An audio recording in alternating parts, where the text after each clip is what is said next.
Namaste again. Forgive me if I'm a bit repetitive because I went through some of it yesterday, but I'll go over it briefly today.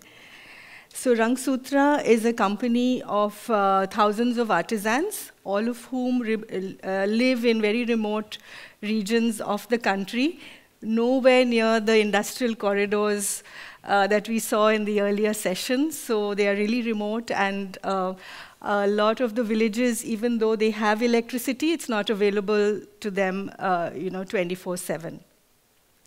So we call ourselves a community-owned company, and we are a bridge between rural artisans and customers the world over.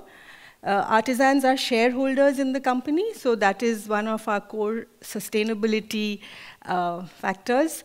So 2,200 artisans are currently shareholders, out of whom 75% are women.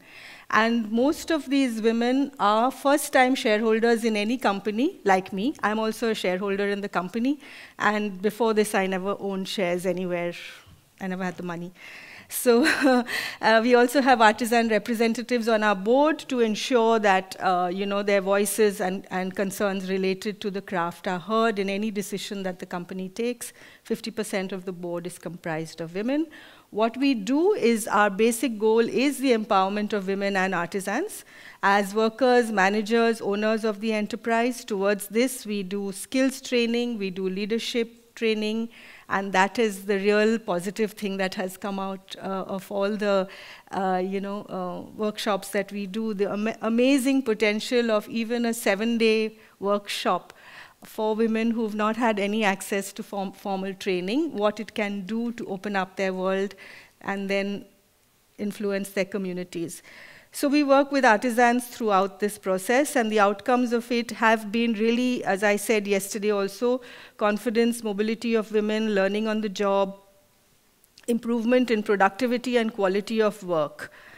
And here's where I'd like to mention that we work in the textile business. So we work with spinners. Spinners of wool, spinners of cotton. We work with handloom weavers. We also source material from other suppliers, from mills and other units.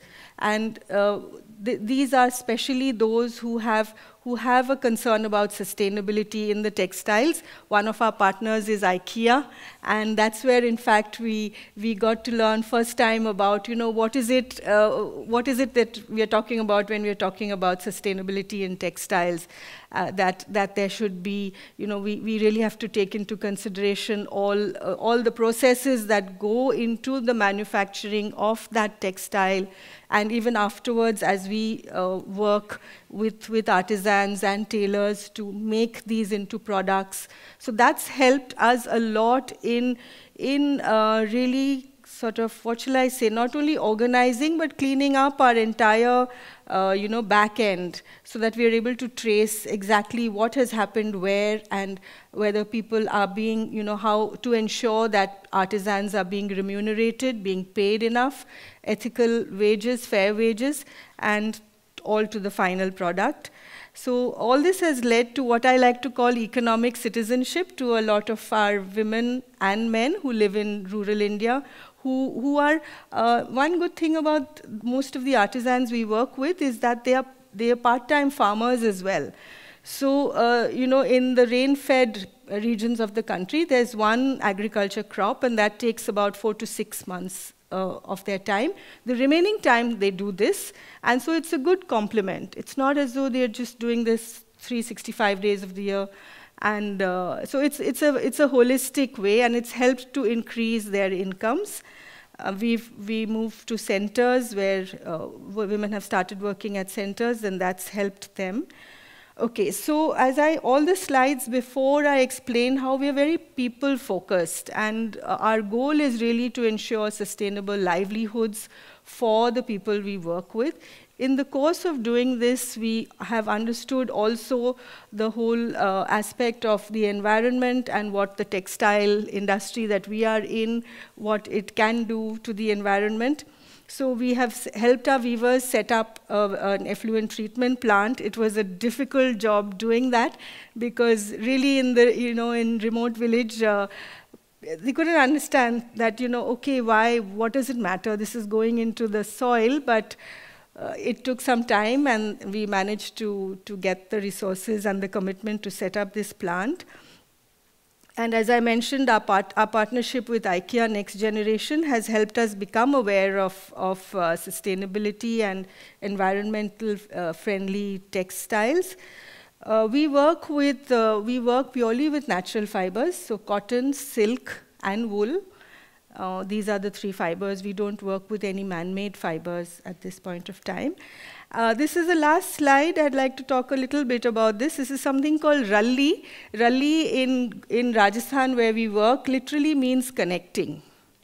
So it's traditionally women in India. Like I've seen my grandmother keep all the old saris to make into what you see, the beautiful Katha stitch embroidery was originally done to make quilts for babies to lie on, cover themselves with. So every piece of fabric was used and reused. In Haryana and Rajasthan, it goes one step further, where when the cloth tears, they shred it and then weave it, spin it into a rope and make, weave it into machas, into cots like day beds or even night beds between 4 wooden posts, and children sleep on it, adults sleep on it.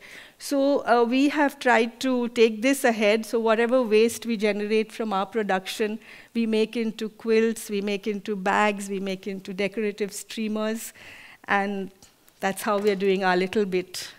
Thank you.